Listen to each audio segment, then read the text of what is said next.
Ang bulong ay kumalat na, isa ang nais nila,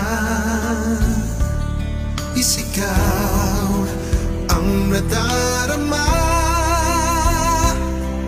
Pilipinas muling magsama-sama,